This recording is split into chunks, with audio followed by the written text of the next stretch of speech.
The food bank is recognizing our local hunger heroes, which you are one, and certainly the team at OVP.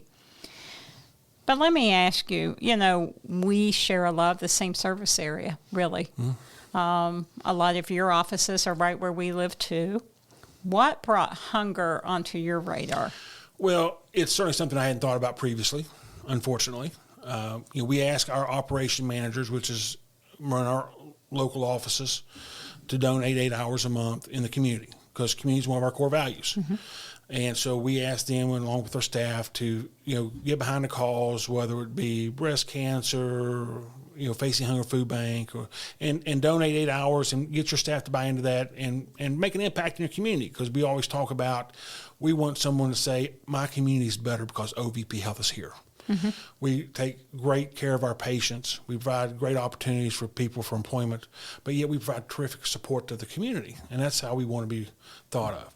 And so what we saw was a lot of our folks was taking the 8 hours a month and providing some services over at the Facing Hunger Foodbank. And I was just telling the gentleman here, we had our monthly meeting. We was talking about how you're doing your community hours and why you're spending your services, and if you're not spending your services, why you weren't spending, you're providing the community service hours. And the Facing Hunger Food Bank came up, and so we just started brainstorming. I said, listen, wouldn't it be great if we could bring the mobile food bank to our offices and to our patients and our communities? And so that's when we got together and had the great conversation with you and your staff about how we can make that happen. It's been about a month and a half, 2 months since we've started that. It's been an unbelievable success. You go to one of our offices when we're having a mobile food bank, we're probably averaging about 220 families fed. Our staff participates. This is a great story for you from our Ashland mobile food bank. We end up bringing over 4 folks who were getting ready to graduate from our recovery center to help out and provide some service. And my sister was over there, who runs our outpatient offices, and she was the one lady just, broke down in tears. She says, it just feels so good to help people. And I've been in their shoes.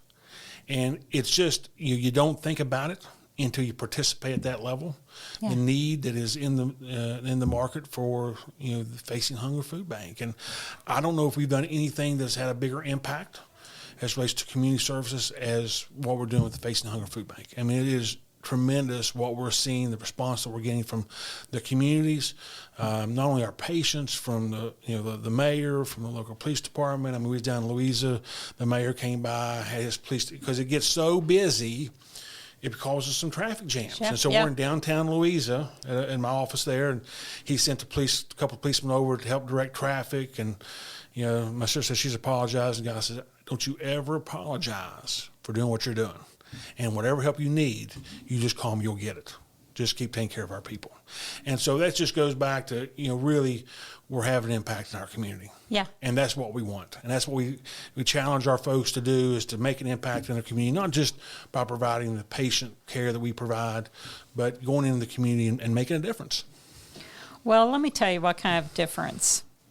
So Cabell County, which do these really successful mobiles right up on the corner of 20th and 7th Avenue. Food insecurity rate overall is 15%, but for kids it's 19.4%. And what I know is that maybe you heard the mayor talk. We're looking at 30% of the populace in Huntington living below the poverty line.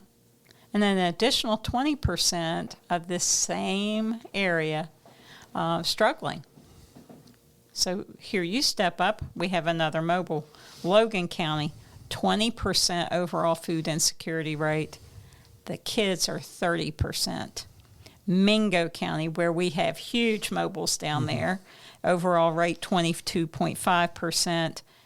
And the child food insecurity rate at 32%. And we're seeing great numbers. Lawrence County, Kentucky, you were talking about down there in Louisa, 21% child food insecurity rate, about 19 overall. Martin County, we're going to start doing in Martin County, 22.2% for child hunger, 19% for overall rate. And right over here in Lawrence County, Ohio, overall 17.5%, and the child hunger rate at 23%. It's incredible. Yeah. Again, you don't hear enough about it. And, as I said, I'm not sure we've done anything that's had a bigger impact. I know we talked before that for every $1 donated, 9 meals. 9 Yep. meals. I mean, you think of the impact donations can make for these people. And at this point in time, when inflation's running 8-9%, there's not been a bigger segment of the marketplace affected than the cost of food. And, these people are struggling. I mean, at a time when in southern West Virginia, the economy is poor, inflation is out of control, cost of food is it's crazy. And so, we're fortunate enough that we're in a situation where we can try and help. And so we're thankful that we can do that and look forward to continuing to do that.